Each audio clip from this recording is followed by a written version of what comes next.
espèce de conditionnement qui repose sur la méthode de conduite du changement, qui est une méthode de management qui se décompose en 8 étapes. La première étape, c'est créer un sentiment d'urgence. Bon, voilà.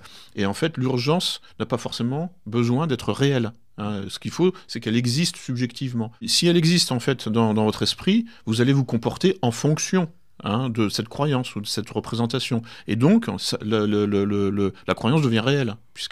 Vous voyez, c'est fascinant d'étudier les passerelles entre la subjectivité et le monde réel. C'est que croire en quelque chose induit un comportement dans le réel.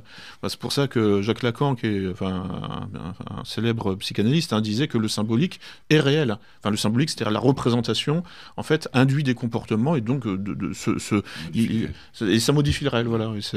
Il a de l'actualité par rapport à que faire alors pour lutter contre cette force de l'ingénierie sociale, en fait, que faire? La traduction politique de l'ingénierie sociale aujourd'hui, c'est essentiellement la fabrique du consentement à la société ouverte.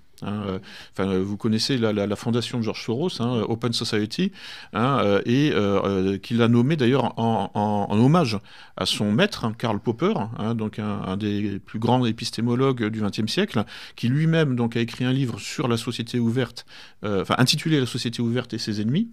Où il chantait les louanges du libéralisme, contre le fascisme et le nazisme qui venaient de tomber en 1945, et contre le communisme qui, lui, a perduré encore pendant 2 ou 3 générations.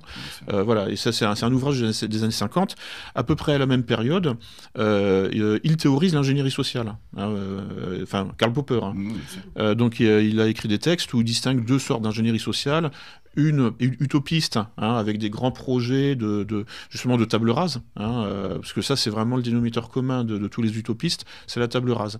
Et donc il dit, ça c'est très dangereux d'ailleurs, c'est justement le cœur intellectuel, le cœur politique des fascismes, des totalitarismes, c'est toujours la table rase. On va créer un nouvel homme, ça c'était, et ça c'est quelque chose qu'on trouve en fait chez Hitler, dans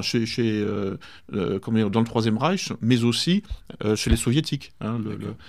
Et ça c'est paradoxal parce qu'il s'oppose donc à des régimes qui veulent transformer l'homme fondamentalement et en même temps il le propose eux-mêmes d'une autre manière en fait. Oui, oui, effectivement, oui. Et ils invoquaient la différence avec quelle raison c'est quoi l'homme? L'Open Society rêvé, c'est quoi en fait? C'est en fait c'est le village global. Vous savez, c'est le projet de la Commission européenne en réalité aussi. C'est en fait qu'il n'y ait plus de nation en fait. Qu'il n'y ait plus d'identité. C'est donc une société post-nationale, en fait post-identitaire, et qui va donc jusqu'à l'identité sexuelle. Puisque là, je me suis promené hier là au niveau du métro Schumann. Là, il y a de l'affichage LGBT, mais officiel quoi, sur les bâtiments. On est dans le post-humain, en fait, à tous les niveaux. Et c'est ce qu'on appelle le globalisme ou le mondialisme et qui effectivement qui menace l'espèce humaine quel est leur intérêt à transformer la société de cette manière-là parce qu'elle serait plus contrôlable en fait? Oui, c'est ça. C'est en fait en gros la nature en fait c'est le problème en fait pour le capitalisme. Pourquoi? Parce que la nature est gratuite et décentralisée. Voilà. Et en fait, comme je vous disais, là, le capitalisme, en fait, n'est pas du tout libéral. Le capitalisme, il va vers l'oligopole, c'est-à-dire en fait vers la concentration toujours croissante, les gros groupes et les groupes qui s'absorbent mutuellement jusqu'à en fait faire un seul groupe à la fin. Et donc là, c'est là que la démarche du capitalisme rejoint l'étatisme, l'étatisme façon fasciste ou soviétique. Il n'y a plus qu'un seul groupe à la fin, il y a un parti unique ou une entreprise unique. Qui ensuite gérerait l'ensemble de l'existence. C'est déjà presque BlackRock. Voilà, on est en chemin vers ça, et ça c'est des exemples concrets, des entreprises qui gèrent la vie au quotidien, qui font ce que la politique et l'État doivent faire en se substituant à l'État. Et c'est pour ça que la nature est le problème numéro 1, qu'il faut en finir avec la nature, puisque donc la nature est gratuite et décentralisée, alors que le capitalisme, lui, est payant, évidemment, et centralisé, puisqu'il n'est pas libéral. Alors, parce que en fait, le libéralisme aussi, il y a un aspect positif. Enfin, je veux dire, faut être honnête, il y a un aspect positif du libéralisme dans l'appel à la concurrence. Premièrement, à la responsabilité individuelle, et puis aussi, bon, pour justement ne pas créer de hiérarchie verticale qui intègre tout, pour faire des blocs à la fin. Mais justement, le capitalisme, en fait, à ce niveau-là, en fait, n'est pas du tout libéral et veut en finir avec ce qui est gratuit et ce qui est décentralisé. Et pour tout centraliser. Et là, on voit, effectivement, les projets de l'OMS de centraliser la politique sanitaire mondiale à Genève. Et donc, pour transgresser justement les spécificités locales, nationales, etc. Au nom du bien de tous, en fait. Je me souviens, là, en 2020, Ursula von der Leyen nous disait il faut lutter contre le nationalisme sanitaire. Alors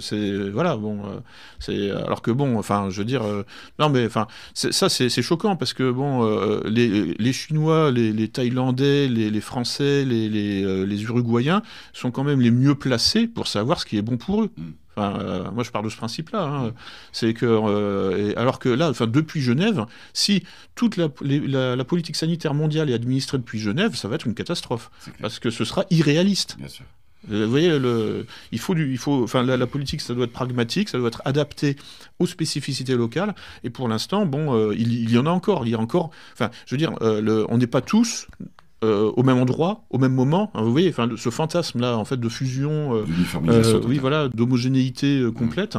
On en est encore loin. Il y a encore des fuseaux horaires, etc. On ne vit pas tous à la même. On n'est pas tous fusionnés dans un blob. Vous savez, dans une espèce de créature unique, qui est un peu une sorte de fantasme mystique. Bameuse, bameur, n'oubliez pas que nous sommes un média indépendant, qu'on a très peu de moyens, que bientôt on va vous informer concernant une campagne de crowdfunding qu'on est en train de mettre en place, et on comptera sur vous pour nous aider et pour surtout communiquer aussi autour de vous, parce que ce dont nous avons parlé aujourd'hui, en fait, finalement, c'est ce que nous essayons de faire depuis 3 ans, même plus. En tant que média citoyen minoritaire, mais de plus en plus grand et de plus en plus, en tout cas, conscient de l'importance qu'on peut avoir. Merci à tous et à tout bientôt.